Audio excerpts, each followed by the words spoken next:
السلام علیکم ورحمۃ اللہ وبرکاتہ۔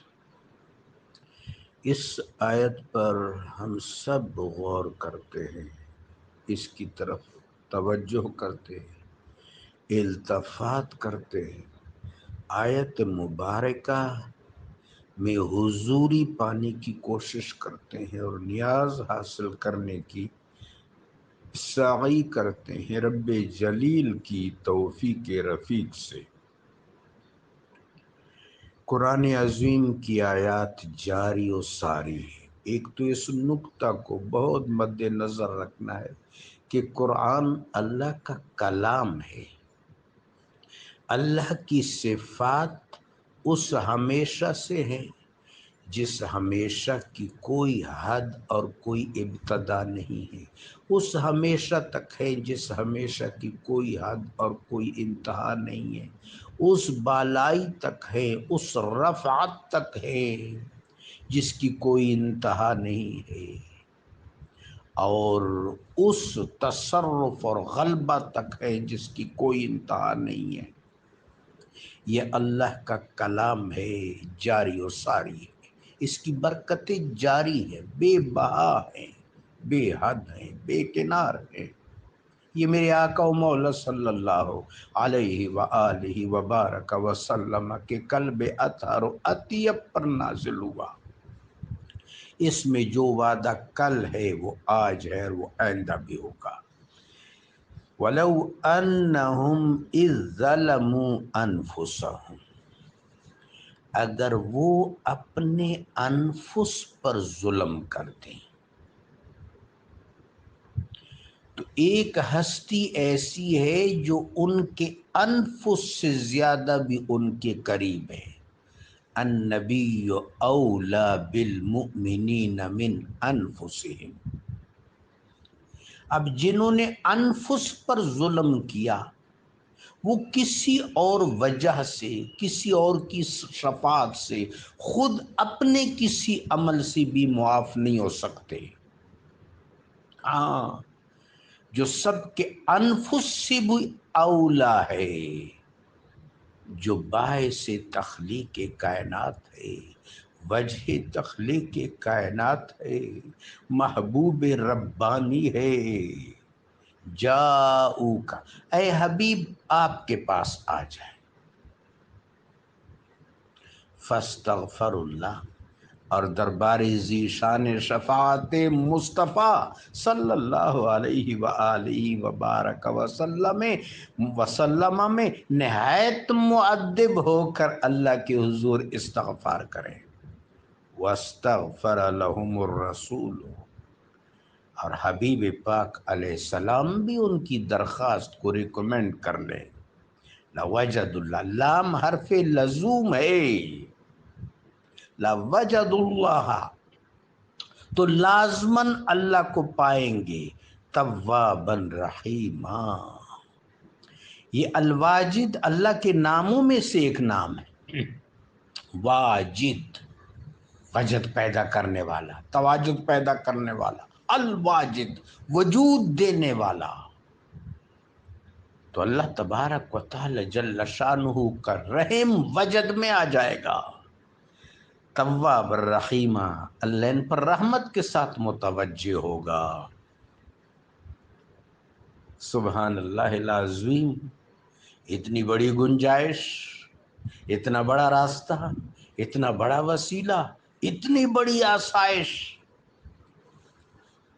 اگر آدمی اپنے نفس پر ظلم کر لے، کوئی بھی گناہ کر لے، کہیں بھی پناہ نہ ملے تو درگاہ بے کس پناہ جو ہے، شفیع المذنبین جو ہے صلی اللہ علیہ وسلم، اور یہ وعدہ آج بھی ہے۔ میرے آقا و مولا علیہ السلام ماوا میں، جنت الماوا میں، ملائے اعلیٰ میں، عالم مثال میں، کریم رب کے پاس رونق افروز ہیں۔ اللہ تبارک و تعالی جل شانہ کے مقام دیدار پر اور دیدار اعلیٰ پر، دیدار خاص پر بلکہ خاص الخاص پر براجمان و رونق افروز اور جلوہ فضا ہیں۔ اللہ کے اذن سے ہمیں دیکھ رہے ہیں، ہمیں سن رہے ہیں، حتیٰ کہ جو کچھ ہم چھپاتے ہیں حبیب پاک علیہ الصلاۃ والسلام پر وہ بھی ظاہر ہوتا ہے۔ کیا حضرت عبد الرحمن جامی رحمت اللہ علیہ نے کسی کو بتایا تھا، ساتھ والے کو بتایا تھا کہ میں جا کے وہاں نعت پڑھوں گا؟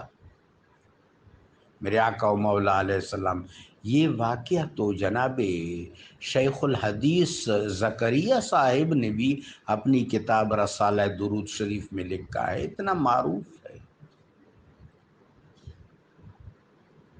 جس وقت آپ چلے ترحم یا نبی اللہ ترحم، یہ نیت لے کر کے یہ نعت پڑھوں گا وہاں روزہ اقدس پر،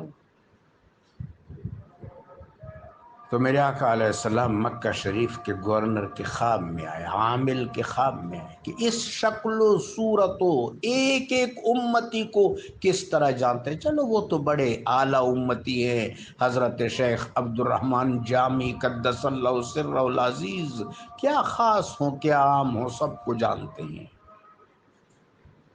ان کو روکو، آپ کو روکا گیا، آپ کسی طرح وہاں سے اپنے آپ کو واگزار کرانے میں کامیاب ہو گئے۔ دوبارہ میرے آقا اس گورنر کے خواب میں آ کے روکو، اب کی بار جب روکا کیا تو کچھ سختی کی گئی۔ تیسری بار میرے آقا علیہ السلام خواب میں آئے، سہبارہ فرمایا ایسا بندہ نہیں ہے کہ جس پر سختی کرو، لیکن یہ نیت لے کر آ رہا ہے، اس نعت میں کچھ ایسے الفاظ ہیں کہ اگر یہ پڑھے تو میں روزہ اطہر سے باہر نکل کر ان سے معانقہ کروں گا اور اس میں باقیوں کے لیے آزمائش ہوگی۔ یہ تو خاص کی بات ہے، عام کی بات سناتا ہوں۔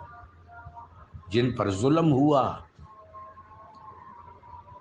ممتاز مفتی جس نے سفرنامہ حج لکھا ہے، وہ اپنی کنورشن اور اپنی انابت کا سبب بتاتا ہے کہ ایک خاتون کے بارے میں مجھے معلوم ہوا کہ جب پارٹیشن ہوئی، بلوے ہو رہے تھے تو اس کو سکھ لے گئے اور وہاں اس کو زبردستی سکھ بنا لیا، لیکن وہ دل ہی دل میں دین پر قائم رہی۔ خدا کریم نے اس کو کئی سال بعد موقع دیا، وہ وہاں سے آئی، والٹن کیمپ لاہور پہنچی، اپنے اہل و عیال کا، والدین کا پتہ کیا، ماں کے پاس پہنچی، ساری کارگزاری سنائی۔ ماں نے کہا بیٹی میں تو تمہیں قبول کر لوں گی لیکن تمہارا باپ اور بھائی نہیں کریں گے۔ وہاں سے چلی، جب ماں نے اور والدین نے پناہ نہیں دی تو پھر بہت غلط ہاتھوں میں چلی گئی۔ وہاں سے بڑے مشکل سے جان چھڑائی، پھر مزدوری کرتی رہی، کچھ زاد جمع کیا تو بحری جہاز پر عازم حجاز مقدس ہوئی۔ جب مدینہ شریف کی طرف جانے لگی تو سوچ رہی تھی کہ میں کس طرح حضور سرکار دو عالم کے پاس حاضر ہوں گی، میری تو حالت ایسی ہے۔ شدت غم سے بے ہوش ہو گئی۔ کیا دیکھتی ہے کہ جمال جہاں آرا شفیع معظم رؤوف الرحیم صلی اللہ علیہ وسلم خواب میں آئے، اس حالت میں آئے اور فرمایا بیٹی میں تو کب سے آپ کا انتظار کر رہا تھا۔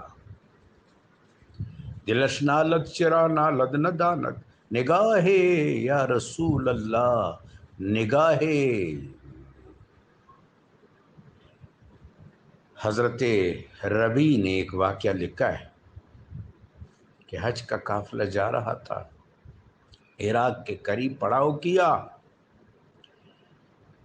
تو وہاں ایک صاحب حاجت کے لیے پڑاؤ کے مقام سے باہر گئے تو ایک جگہ ایک ڈھیر تھا، وہاں ایک مردار پڑا تھا، ایک خاتون اس مردار میں سے صاف صاف گوشت کاٹ رہی تھی اور اپنے زنبیل میں ڈال رہی تھی۔ انہوں نے سوچا کہ یہ کوئی بٹیارن قسم کی خاتون ہے جو لوگوں کو مردار کھلاتی ہے۔ تعاقب کیا تو وہ ایک خستہ حال مکان میں داخل ہوئی اور پھر کہا لو کچھ کھا لو۔ انہوں نے آواز دی کہ اے بندی خدا، ان کو مردار اور حرام کیوں کھلاتی ہے؟